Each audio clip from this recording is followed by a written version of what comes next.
da teologia. É o que sustenta, é o que dá cor. Então, sem ela, a gente fica fraco. Muito bem. Então, os crentes comprometidos devem se esforçar por conhecer bem a teologia. Temos que conhecer, é importante. Isso nos ajudará a ter uma visão mais acurada dos principais assuntos da Bíblia, bem como estarão mais prontos para ensinar e combater os enganos. Por fim, o estudo sincero da teologia, irmãos, isso é um ponto importante, deve nos conduzir. Vocês conseguem enxergar aqui? Está meio baixo esse projetor, né? Deve nos conduzir a uma vida mais piedosa de comunhão com Deus. Ou seja, o grande alvo do estudo da teologia não é o conhecimento pelo conhecimento. Ah, eu conheço a teologia, eu domino isso, aquilo, outro. Não. Em última análise, ela acaba por desembocar na soberba, na aridez, mas numa vida de mais comunhão com Deus. Então não é o estudo pelo estudo, o conhecimento pelo conhecimento. Mas o alvo é a glória de Deus. É uma vida mais piedosa, mais santa na presença de Deus. Esse é o alvo do estudo da teologia. Muita gente fala assim, a teologia, ela me torna um crente muito frio, é melhor não estudar. Isso não é verdade. Isso não é verdade. Vou provar que não é. Eu ia provar. Era para ter lido aqui. Quanto mais nos aprofundarmos os estudos teológicos, mais somos afiados a caminhar com Deus por meio da oração e da consagração. Ou seja, quanto mais eu estudo a Bíblia, mais crente eu tenho que ser. Então essa história de que teologia me afasta de Deus, na verdade não. É coisa de crente sem vergonha. O verdadeiro estudo da teologia nos aproxima de Deus e não nos afasta dele. Se alguém se afastou de Deus por conta do estudo, é porque nunca foi crente de fato. Nunca esteve próximo a Deus e jamais se aproximou das Escrituras com o objetivo de ser instruído por ela. Isso é verdade, ou Jesus estava errado ao ordenar que examinássemos as Escrituras. Abram lá, João 5,39.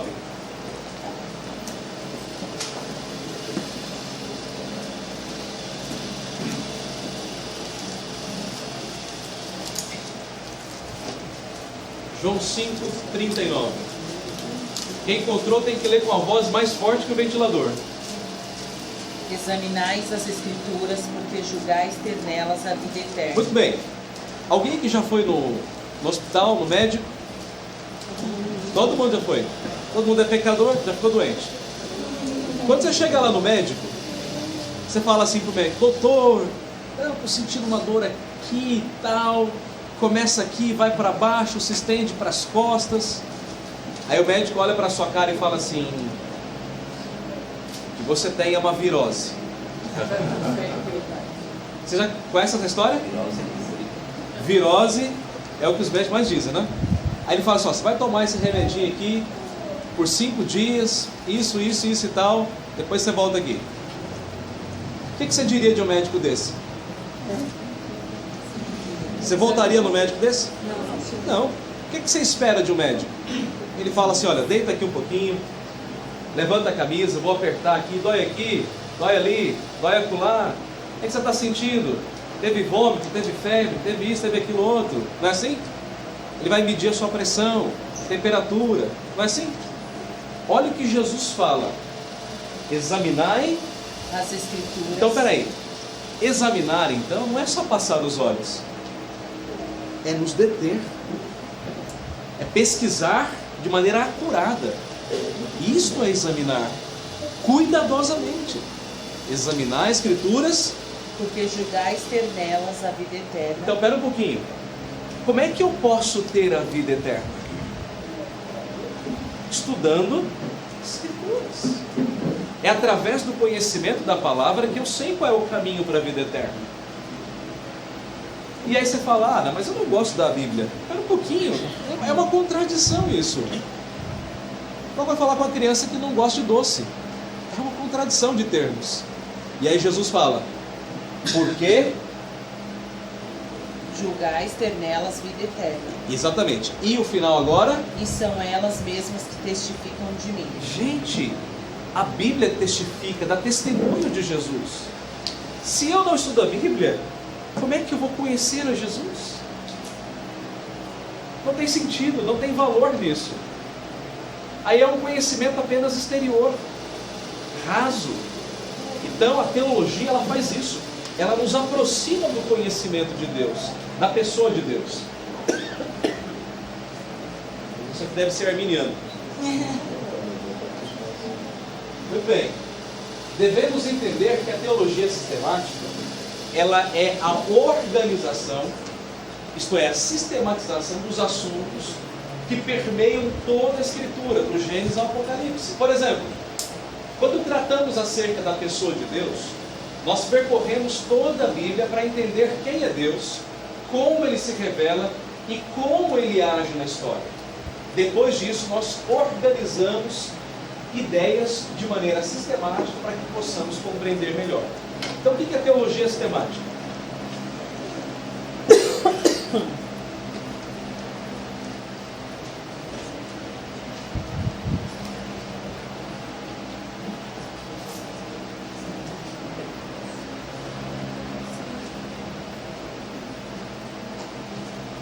É a organização do pensamento.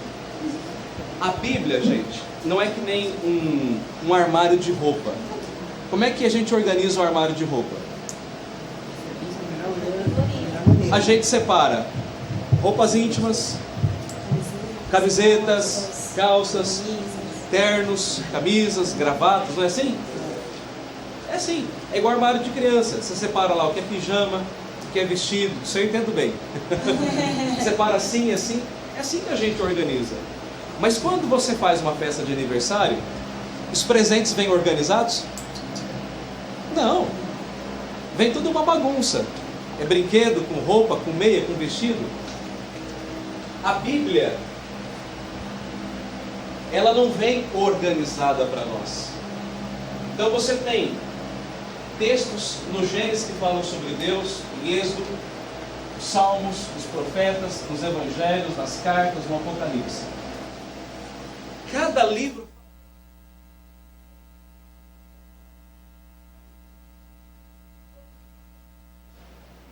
a gente separa as coisas e fala assim, bom, agora vamos falar sobre os atributos de Deus. Vamos falar sobre a revelação de Deus. Vamos falar sobre o ser de Deus, as ações de Deus, a grandeza de Deus. Assim vai.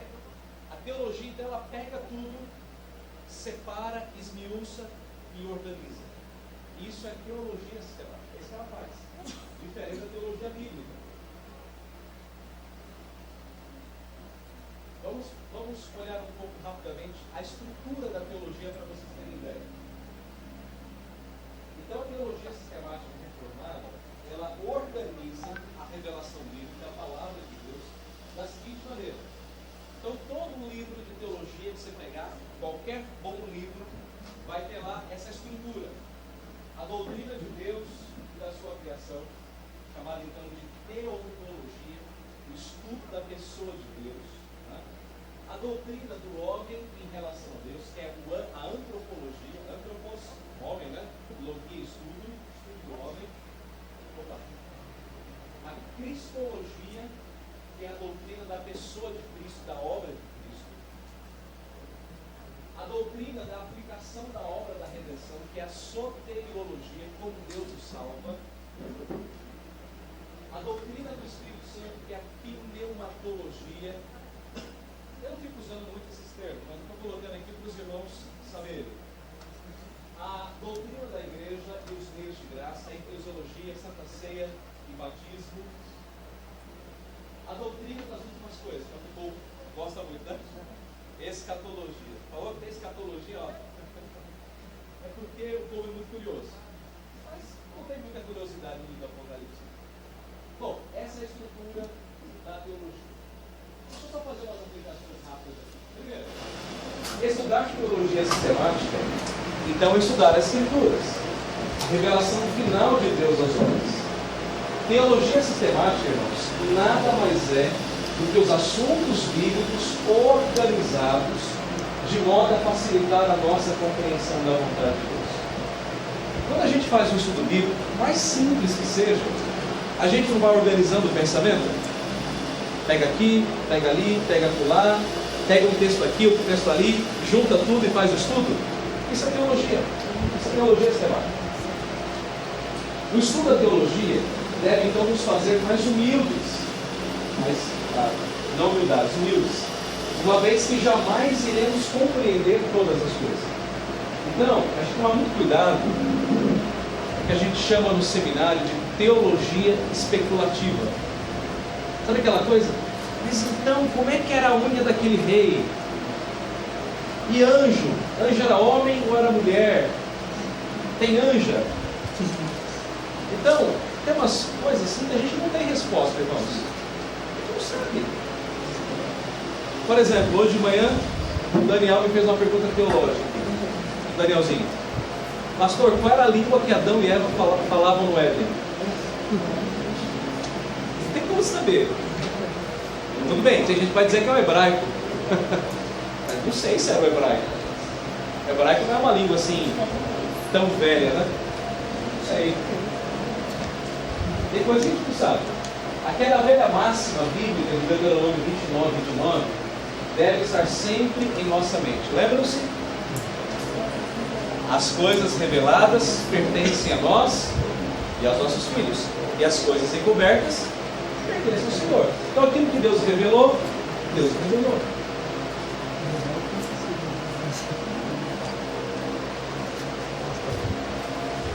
Vamos imaginar que isso aqui seja a nossa Bíblia. Qual é o limite do meu conhecimento? Esse é o meu limite. É até aqui que eu vou. Não posso ir mais do que isso aqui. Calvino, ele tinha uma frase célebre. Ele diz assim: onde a Bíblia se cala, eu me calo.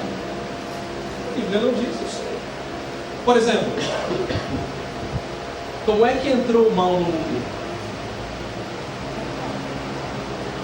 O pecado foi a expressão do mal.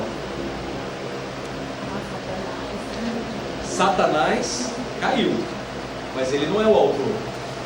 Gente, foi Deus? Eu não sei. Eu sei que Deus decretou todas as coisas, não tenho dúvida disso. Não tem nenhuma dúvida. Mas como o mal entrou no mundo, para mim é um mistério.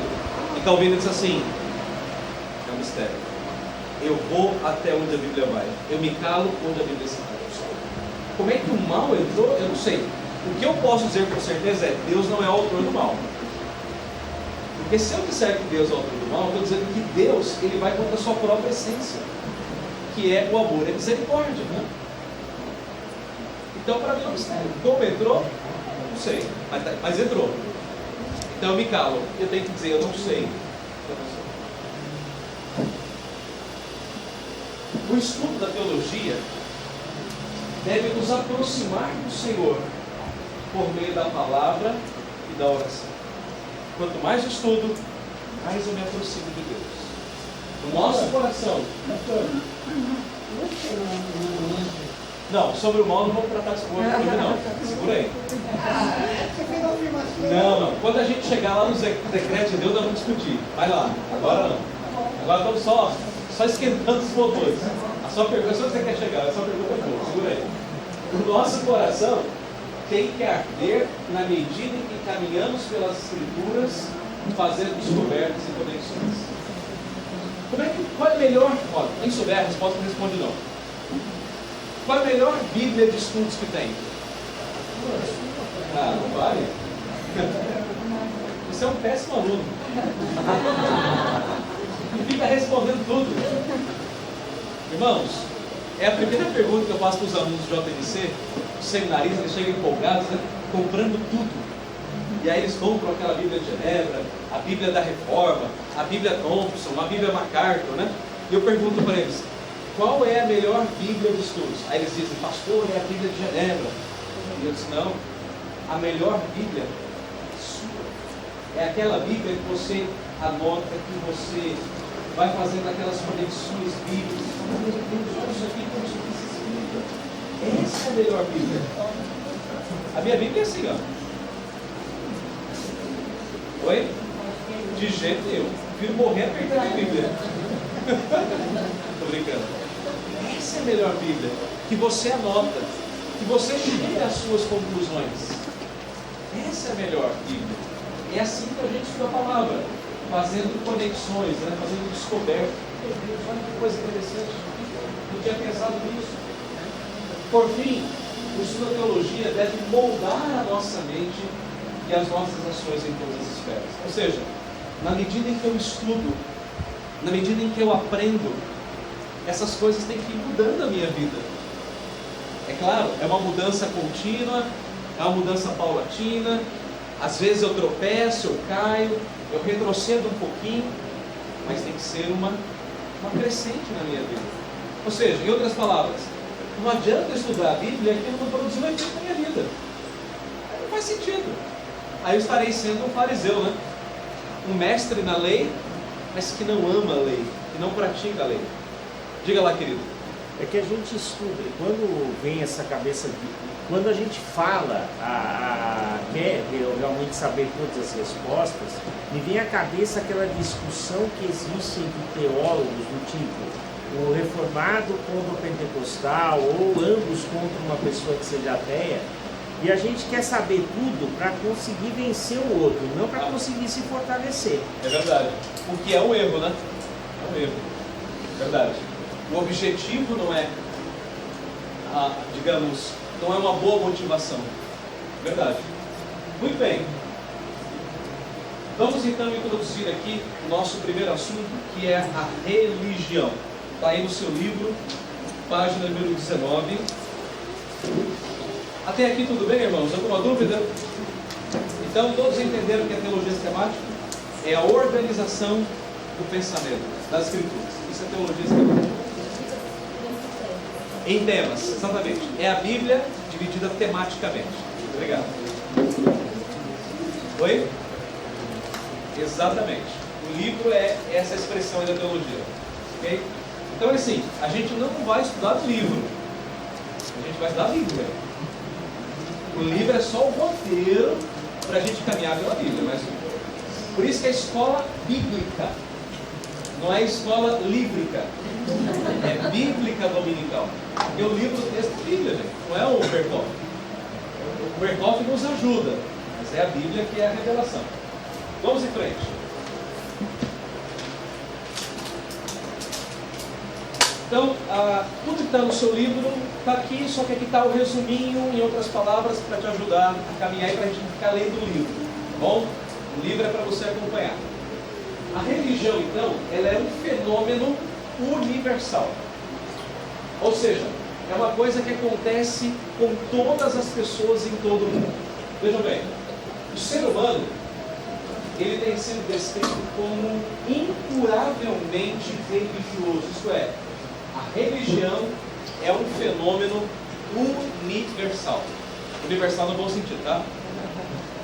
Os missionários têm percebido e registrado que em qualquer lugar, mesmo os mais remotos, as pessoas demonstram algum tipo de religiosidade. Se você for em qualquer tribo, lá no meio da África Oriental, da África Ocidental, qualquer lugar, lá tem uma tribo que adora algum Deus. Nem que o Deus dele seja uma árvore, uma pedra, um rio, uma vaca, uma cobra, uma pombinha, os ancestrais, eles adoram alguma coisa. A religião é um fenômeno universal, abrange toda a humanidade. Pois bem, essa verdade, então, ela foi afirmada pelo apóstolo Paulo. Abram as Bíblias, Romanos 1.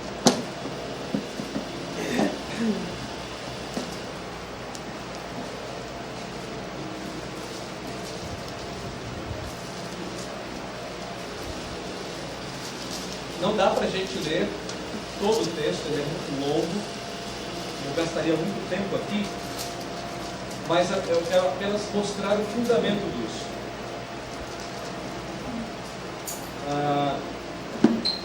O que Paulo está dizendo no versículos 18 a 20 é que Deus se revelou à humanidade através da sua criação. Porém, os homens não quiseram reconhecer essa revelação de Deus.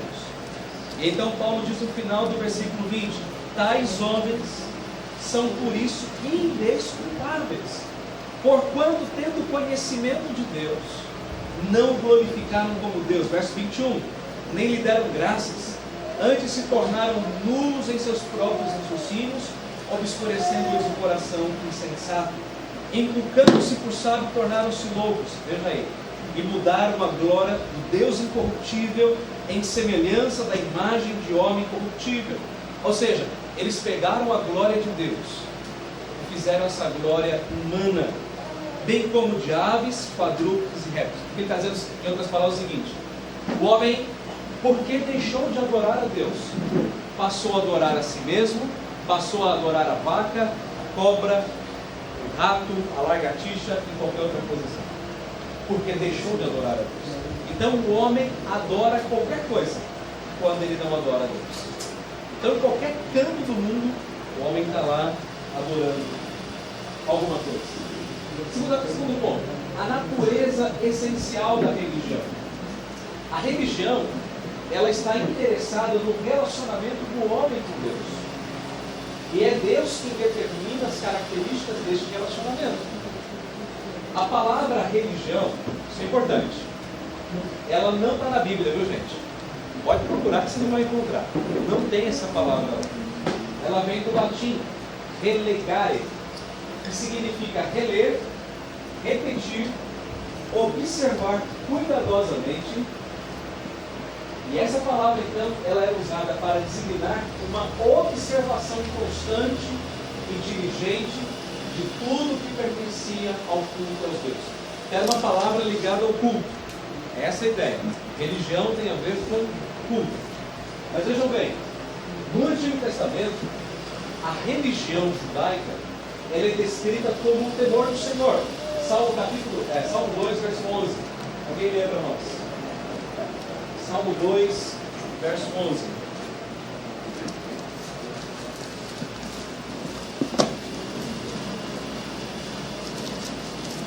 Servi ao Senhor com temor e alegrai-vos nele com temor. Então, qual era o fundamento da religião do Antigo Testamento? Temor ao Senhor. Então, ser religioso significava temer a Deus. Temer a Deus. E esse temor, ele não é caracterizado pelo medo, tão comum nas religiões pagãs, né? O medo de que aquele Deus vai me amaldiçoar se eu não fizer isso, se eu não fizer aquilo outro, não é assim? Mas na religião cristã não. Mas como o sentimento, então, o temor, como sentimento de reverência para com Deus, temperado com temor e receio do castigo pelas obediências. Embora Deus muitas vezes diga, né? Se me obedecer, tem bênçãos. Se me desobedecer, tem maldições. Está lá em Deuteronômio capítulo 28.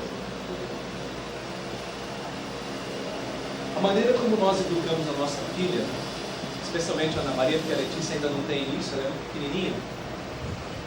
A gente trata a Ana Maria assim: se obedecer, tem bênçãos. E bênçãos para ela significa chocolate, doce, passeio, roupa e brinquedo. Mas se desobedecer,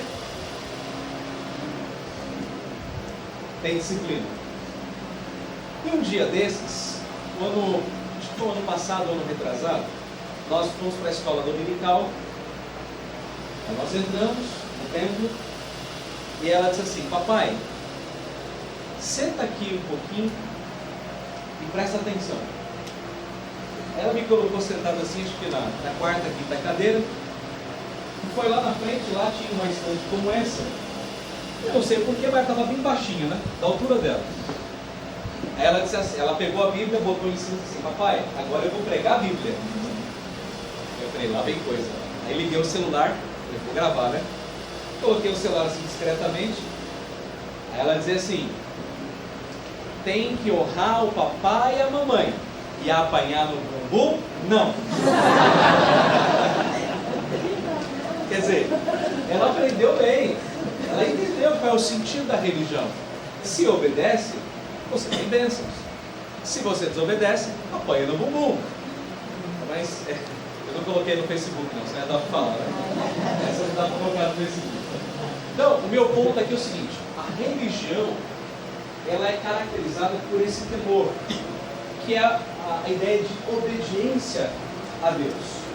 Pois bem, no Novo Testamento, a religião ela está mais conectada à manifestação da fé, não exatamente desse medo, por assim dizer. Gálatas 2,16. Vai.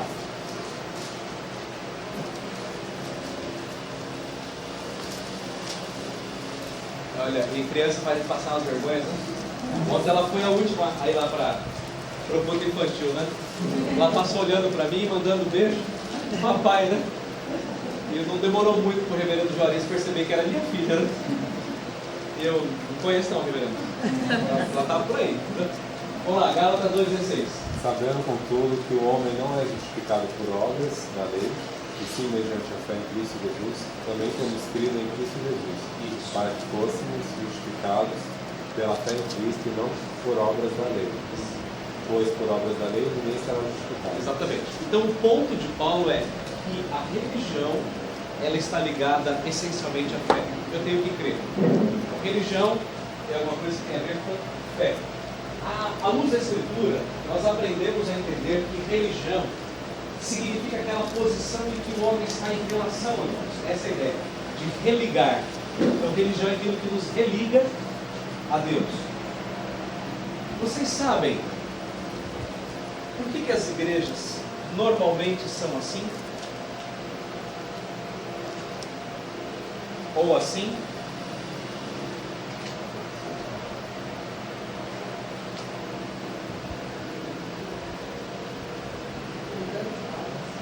Essa é a ideia. As torres faziam parte da arquitetura para dizer assim: olhem para o alto,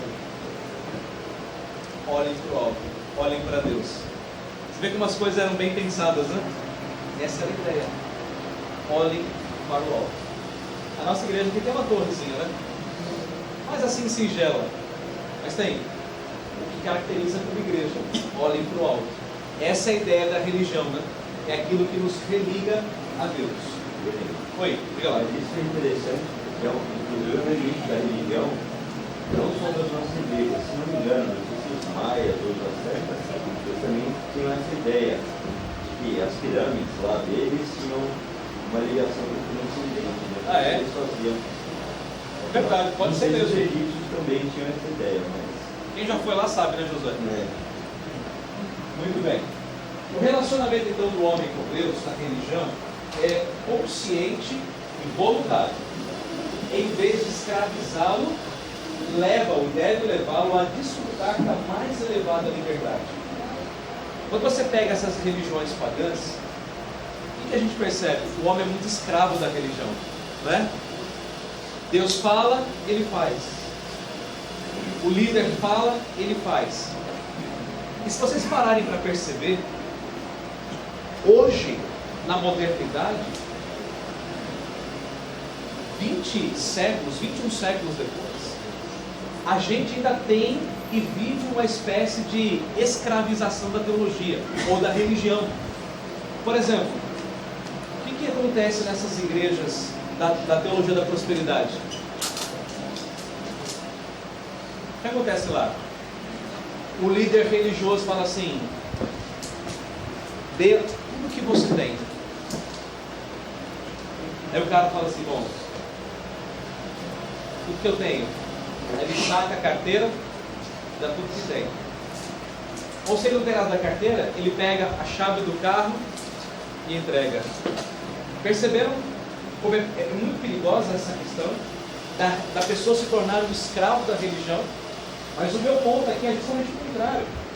A religião nos leva a desfrutar de uma liberdade de pensamento, de entendimento. Por isso que nós, os presbiterianos reformados, ninguém aqui faz uma lavagem cerebral na pessoa quando ela entra. Pelo contrário, a gente ensina a pessoa a ler a Bíblia.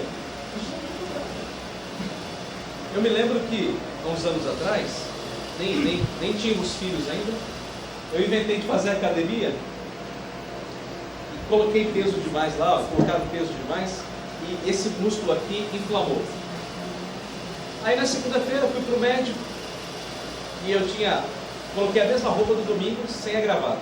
Aí fui para o médico, cheguei lá, era um alemão, altão.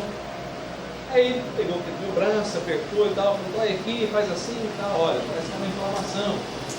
Aí quando ele prescreveu o remédio, ele falou assim, bom, o que o senhor faz?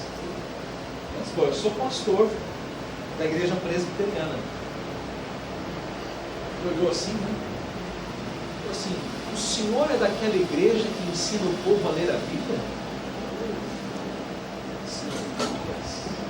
Eu falei, e o senhor é de qual igreja? Esse não, eu sou ateu. Não é que é? Eu sou ateu. Eu falei, mas calma aí. Como é que o senhor chegou a essa conclusão? Ele disse assim, a minha mãe, olha isso, ela foi em várias igrejas e ela percebeu que a única igreja que ensina o povo a ler a Bíblia é a igreja presbiteriana. Fiquei pensando naquilo, falei, poxa vida, que responsabilidade. E de fato, a verdadeira religião é aquela que liberta e não que escraviza o povo. Por isso que a teologia, ela nos dá entendimento da palavra, não tira a nossa razão. Tem uma foto famosa aí, né, do Augusto Nicodemus com a camisa, né? Jesus me salvou, Jesus morreu por mim para me salvar, não para tirar a minha inteligência. Né? É verdade. A religião, ela pode ser definida como uma relação, então, espiritual com Deus, consciente. Por isso que Paulo fala em Romanos 12. O que Paulo diz lá? Rogo-vos, pois, irmãos, pelas misericórdias de Deus, que apresenteis os vossos corpos por sacrifício vivo, santo e agradável a Deus, que é o vosso culto.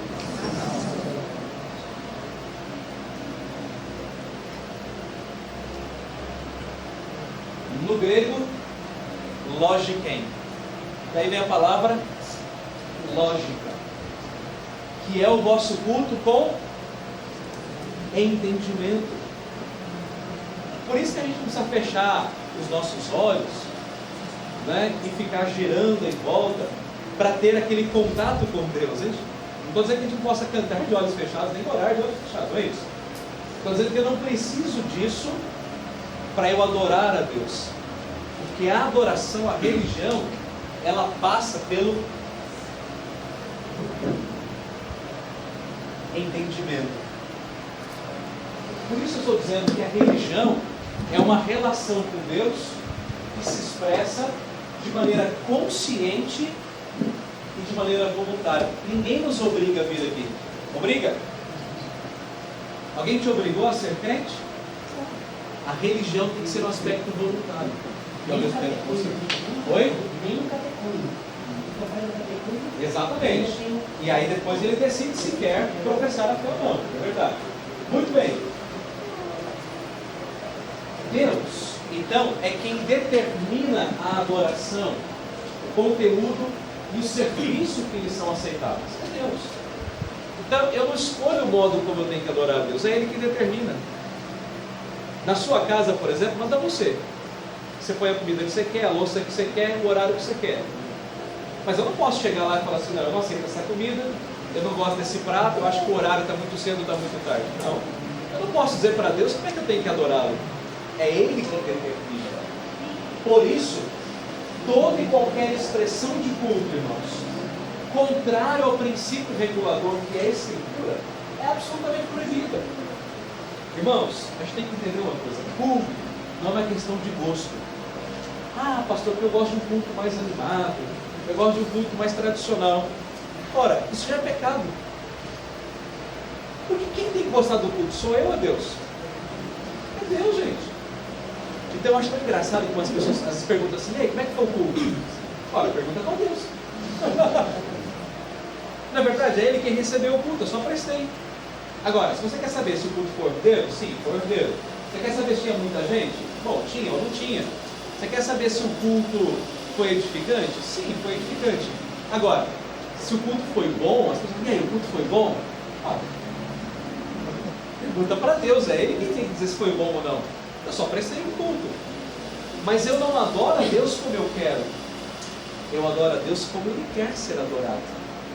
E meu padrão de adoração é a palavra, não é meu gosto. Irmãos, a gente tem que aprender uma coisa importante. Vir ao culto não é uma questão de vir porque eu quero vir. Porque se eu venho porque eu quero vir, então eu estou vindo para agradar a mim mesmo. A minha carne, o meu ego. Então o culto não é apenas uma questão assim, eu diria, de se sentir bem ou não se sentir bem. O culto é uma obrigação do crente. Vocês acham que era gostoso ir para o culto no Antigo Testamento? Não era não, gente. Culto no Antigo Testamento era bicho morrendo 24 horas. Era sangue, sangue, sangue, sangue e bicho morrendo. Não era coisa bonita de se ver, não. E era churrasco dia e noite. E você pegava o animal, enrolava e botava na churrasqueira, que era o altar. Mas o povo tinha que ir, porque era uma obrigação. Mas em indo, eles eram perdoados dos seus pecados. Deixa eu tentar mostrar o que quero dizer. Muitas vezes a gente vem para a igreja cansado, semana carregada, Armênia lotado, metrô lotado, tudo lotado, trânsito em São Paulo, sexta-feira, congestionamento, choveu, parou São Paulo, deu uma garoa, começa a parar, não é assim? Isso é vida do paulistano. E aí você fala assim, poxa vida, mas domingão, podia ficar em casa dormindo, né? Podia ficar lá na minha cama, gostosa, mas eu vou para a igreja. E aí você fala assim, não, eu vou. E aí você vem, cansado, meio sonolento ainda, mas você vem. Você vem, você lê a palavra, você ouve, você canta, você ora. E aí quando você sai da igreja, você fala assim, meu Deus, eu saí renovado. Deus falou no meu coração, Deus me despertou para algumas coisas importantes. Percebam que vir à igreja é uma obrigação, mas que não anula a minha satisfação. E não pode anular. A minha obrigação me leva à minha satisfação. Pois não, fala, professor. Eu gosto de usar um exemplo de casal de namorados, ou pessoas casadas mesmo, né? Porque a princípio nós não sabemos quando começamos a namorar. Eu até usei o exemplo, eu acho, da Adriana e do Fábio, numa aula que eu dei. Que no começo a gente não sabe o que a namorada quer, ou o namorado quer e tudo mais. E a mesma coisa com Deus, o relacionamento com Deus. A gente começa a saber quando a gente lê a Bíblia. E no começo eu posso dar um presente para minha namorada, que de repente ela não gostaria tanto, mas ela vai gostar porque sabe que eu fiz com a melhor das intenções. Porque eu gostaria, eu dei para ela. E com o passar do tempo, eu tenho que dar o que ela quer, porque eu já conheço ela. E se ela sabe que eu estou dando alguma coisa que ela... porque, na verdade, assim, eu dei alguma coisa para ela que ela não gosta, e eu sei que ela não gosta, ela vai ficar brava. Quando ela recebe alguma coisa que ela gosta, ela fica muito feliz. E eu fico feliz pela felicidade dela. Eu acho que com Deus é a mesma coisa. Nós ficamos felizes também porque nós estamos prestando um culto, obviamente não é aceitável pelos nossos médicos, pelos médicos de Cristo, mas fazemos o melhor que nós podemos. É verdade.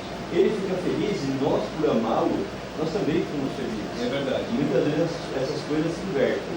Não se invertem com os namorados nem com os casais, né, as pessoas casadas. Mas com Deus, infelizmente, se invertem.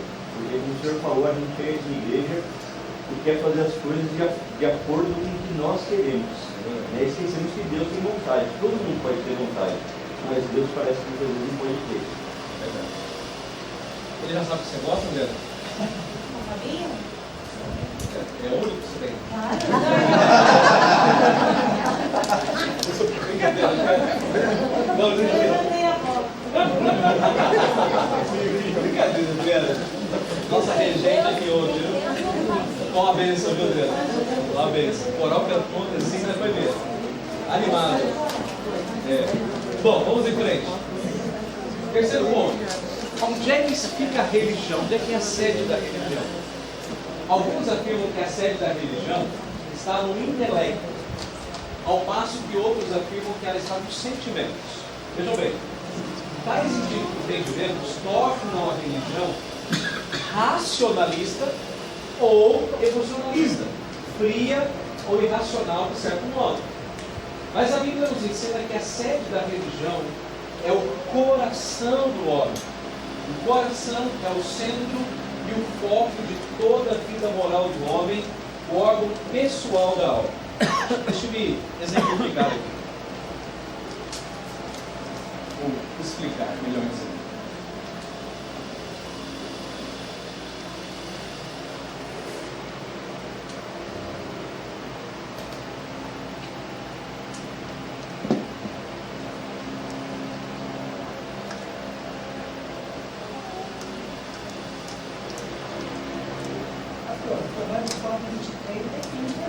Vamos chegar lá. Esse aluno está dando trabalho. Bom aluno, CDF é assim, viu, Adriano? O professor que está aqui já está lá na frente. Provérbios 4:23. Vamos chegar lá. Sobretudo você deve guarda o coração. Bom, o judeu, ele entendia que o coração, ele é, e aí é o texto que o irmão citou, a fonte do homem. O judeu não via o coração como esse órgão aqui que pulsa sangue para todo o corpo. Não. O judeu acreditava que o coração, ele estava aqui, ó, nessa região. Verdade. Nas entranhas, nas tripas. Porque quando a gente tem aqueles sentimentos fortes, a gente sente o frio na barriga. Por isso a ideia do coração está aqui. Verdade. Mas, gente, o coração, só para lembrar, tá? Continua, o físico continua aqui, certo? Para o judeu, acreditava-se que era aqui. Mas, biblicamente falando, o coração, ele controla 3 esferas da nossa vida, ou todas as esferas divididas em 3. Razão, aquilo que pensamos, a mente. As emoções, aquilo que nós sentimos. Via de regra, as pessoas ligam o coração só às emoções, né? Eu te amo de coração, meu coração bate por você, né? Tem até aquela música, né? Meu coração bate por ti, né? E o coração controla as nossas ações, ou as nossas volições, as nossas vontades. Então, o coração, ele controla tudo. Vou dizer, minha filha, cabeça, ombro, joelho e pé, né? A musiquinha que ela canta lá, não. Controla a cabeça, razão, sentimentos, ou eu diria, sentimentos aqui embaixo, e as nossas ações. Coração determina tudo. Por isso que Provérbios, está com ele aberto o texto? Não. Então, abre o texto aí. Dê para nós lá. Porque tudo que se deve guardar, guarda o coração, porque veio procede do santo. Exatamente. Tudo procede do coração. Coração é tudo na vida cristã. Por isso, Salmo 119, versículo 11, o que é que diz? Não, esse é o 9. O 11. Isso. Guardo no coração as tuas palavras para não pecar. Ou seja, o único antídoto contra um coração pecaminoso é a palavra. Então, para a Bíblia, para a Escritura, o centro da religião é o coração. É ali que controla tudo. É o chip, né? O chip principal da nossa vida é o coração. Diga lá. E a falta dela também segue o mesmo caminho. Porque tem pecado. Teoria, razão e ação. É verdade. É verdade. Vai e volta. Vai e volta. Eu falei para você ali, mas lembra que eu falei que estava ali, ó? Estava ali. Do coração, então, procedem as saídas, né? Ou as fontes da vida. Provérbios 4:23. Os pensamentos. Salmo 14:1. Vamos lá, irmãos. Um outro amado aí, Salmo 25:17. E um outro querido aí, Salmo 15:2. Vamos lá.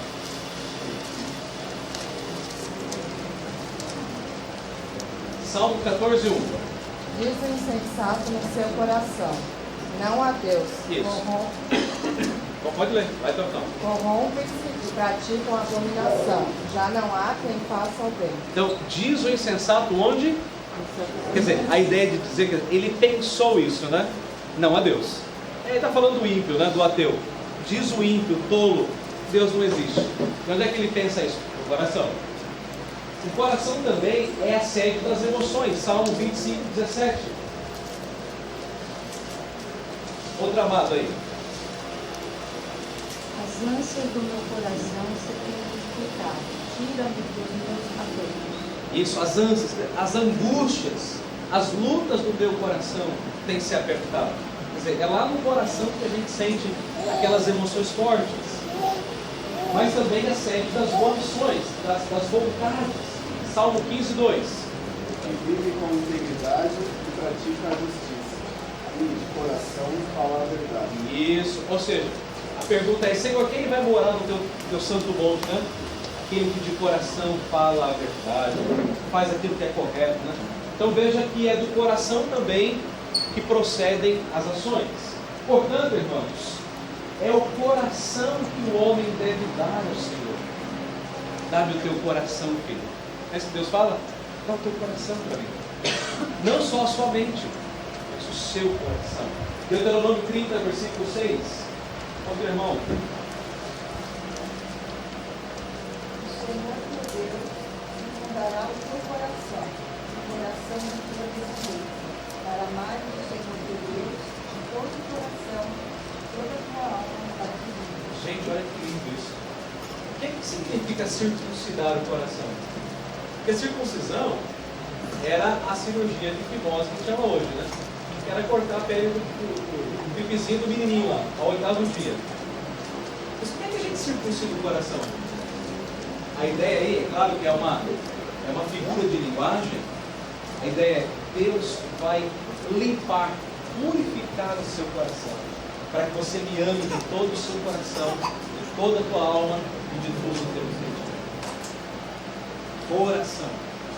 Provérbios 23, 26. Dá-me o teu coração e os teus olhos sagrados no teu coração.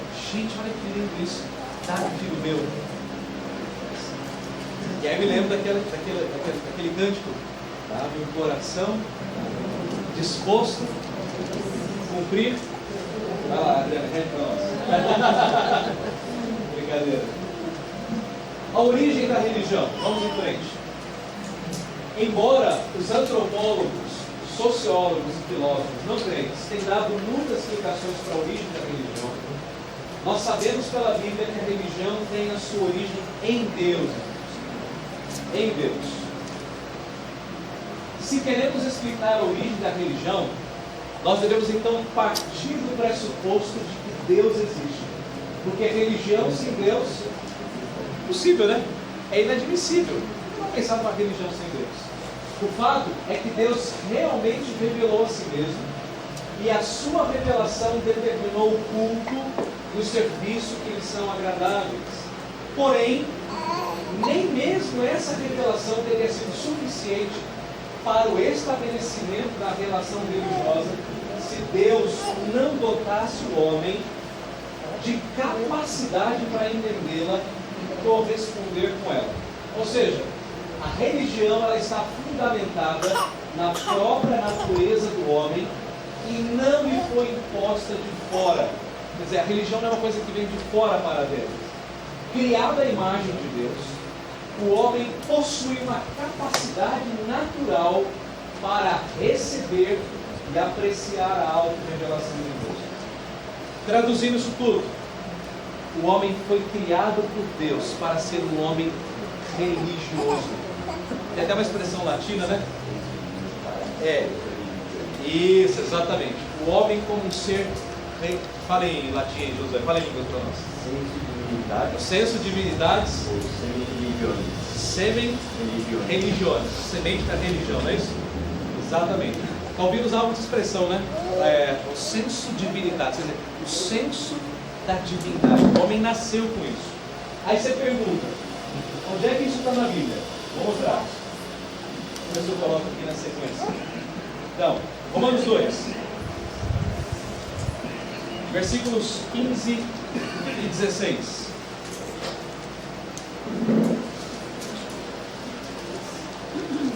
Mais o 15, né? Romanos 2,15.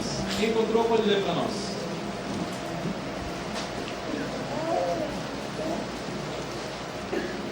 Ninguém encontrou Romanos? Estes são a norma da lei gravada no seu coração. Pergunta de interpretação bíblica, interpretação de texto. Estes quem?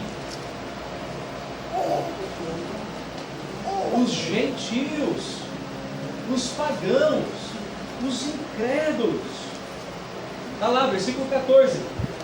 Quando, pois, os gentios que não têm lei procedem por natureza de conformidade com a lei, não tendo lei, servem eles de lei para si mesmos. Bem complexo isso, né? Mas vamos explicar. Olha só. Quando os gentios que não têm lei, isto é, que não têm um parâmetro escrito de lei, eles procedem por natureza de conformidade com a lei. Quer dizer, embora ele não tenha lei, mas ele faça aquilo que a lei diz, não tendo a lei, eles servem de lei para si mesmo. Ou seja, por que alguém que não tem lei faz aquilo que a lei manda?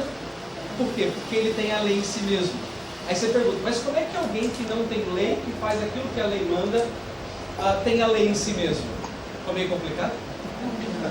Deu para entender? Esse domingo de manhã está meio devagar, né? Versículo 15. Aí Paulo explica. Estes, os gentios, vai lá, Silvia. Mostram a norma da lei. Olha só, mostram a norma da lei, os preceitos da lei. Continua, Silvia. No seu coração. Gravada em seu coração. Peraí, ele não tem lei, mas ele tem a lei gravada no coração. Gente, isso aqui é fantástico. Continua, Silvia. Também a consciência dos seus pensamentos, mutuamente ajudando-se ou definindo. Gente,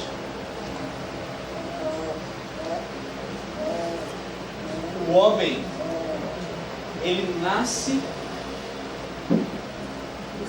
com um chip da lei de Deus implantado no seu coração. Por isso que ele tem o senso divinitatis, que é o senso da divindade. Por isso que ele adora. Quer ver só uma coisa? Matar alguém sem nenhuma razão. Alguém que olhou para mim e eu não gostei dele, achei ele feio. Eu pego uma pedra e jogo nele. Isso, irmãos, é contra a lei em qualquer lugar do mundo. Você pegar uma tribo lá no meio da África, ou no meio da Amazônia, se um índio olhar para o outro e falar assim, rapaz, eu não gostei do seu cabelo, pegar uma pedra ou uma flecha e matar o camarada, ele vai ser acusado e ele vai ser morto. Aí você pergunta, tá, mas por que existe esse padrão? Por causa desse padrão universal que Deus implantou no coração do homem. Qualquer homem, em qualquer lugar, ele tem um senso de justiça. Essa é a lei de Deus colocada no coração do homem. Diga, querida.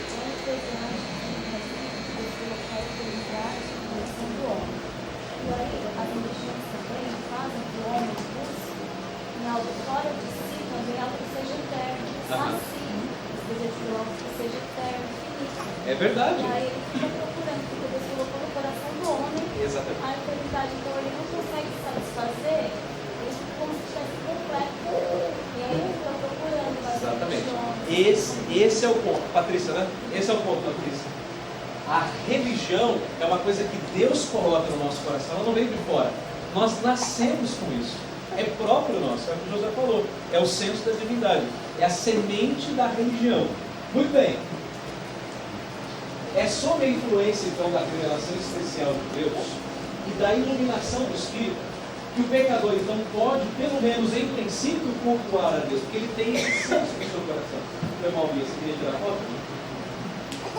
Bom, tudo bem até aqui, irmãos? Alguma pergunta? Tranquilo? Então, religião é aquilo que nos liga a Deus. E a sua fonte, a sua origem está em Deus. E ela está dentro do nosso coração. É isso que a gente tem que saber. Essa é a base fundamental da teologia. Tudo bem até aqui? Agora? Essa pergunta sua vai dar conversa. Mas mais para frente vai tratar dela. Lá no ponto específico são os decretos de Deus. Essa pergunta é interessante. Vamos lá. Todo homem, então, ele é um ser religioso por natureza. Ele nasceu assim. Por isso, ele adorará a Deus ou adorará a sua criação. Quem não adora a Deus vai adorar qualquer coisa. Vai adorar ídolos, imagens, dinheiro, coisas, pessoas, alguma coisa ele adora. Porque o homem, ele é religioso por natureza. Oi? Na essência dele, exatamente. Devemos... Exatamente. Se não tem Deus, é dinheiro, é sexo, é droga, é fama, é beleza, é qualquer outra coisa. Devemos então rejeitar, irmãos. Vejam aí, esse aqui é meu ponto importante. Preste bem atenção. Devemos rejeitar essa ideia pós-moderna de que a religião é uma coisa ruim, de que podemos ter comunhão com Deus sem religião. Eu não sei se eu coloco essa palavra ali, mas se eu não colocar, eu coloco agora. Como é que chama esse movimento hoje?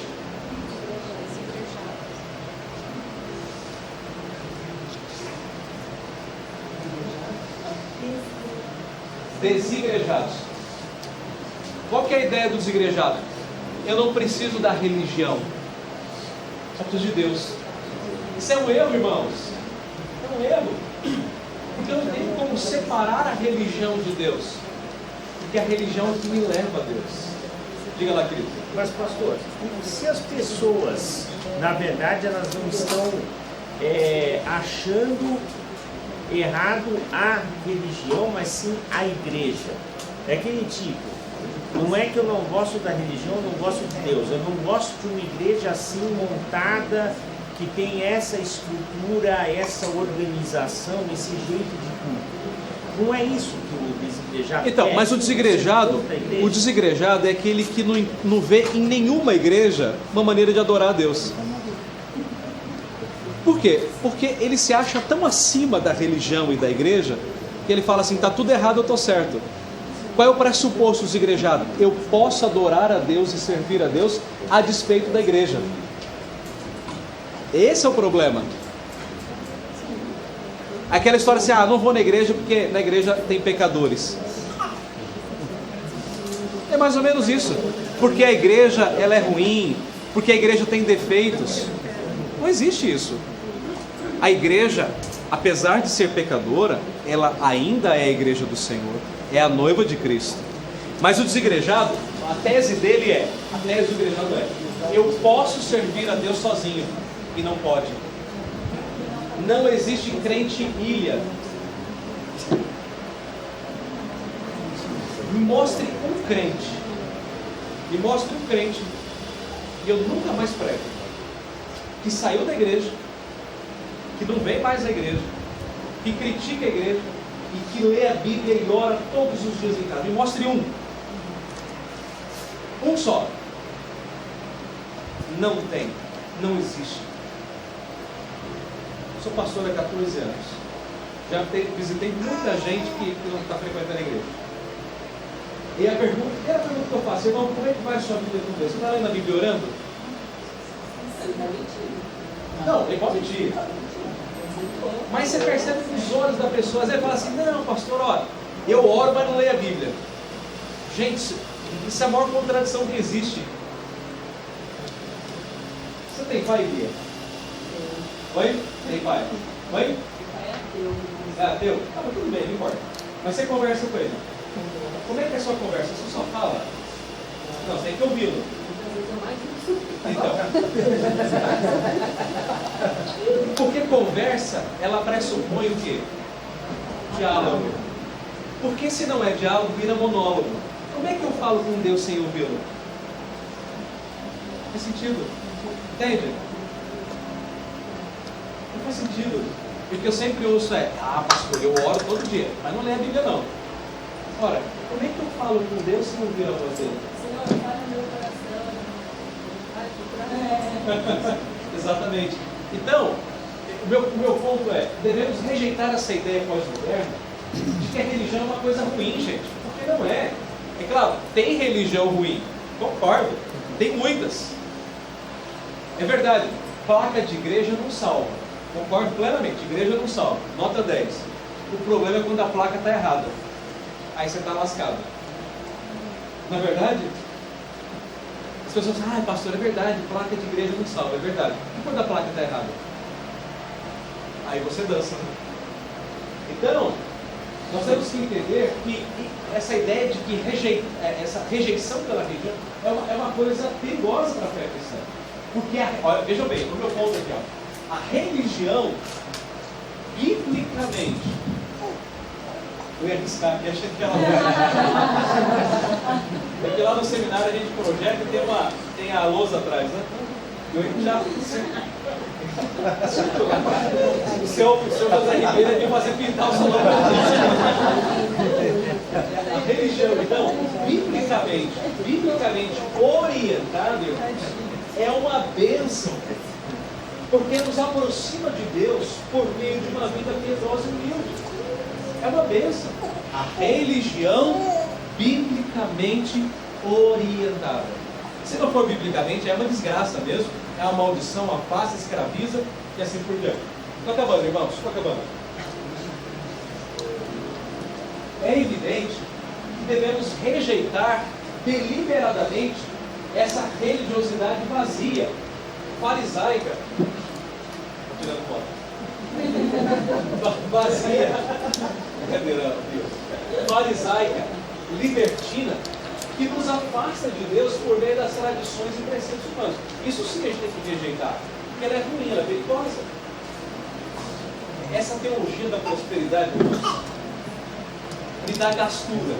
Eu fico assim, não estou falando aqui de A ou B, estou falando da teologia em si. Porque tira a glória de Deus, torna Deus um escravo meu, determine. Irmão, você não vê?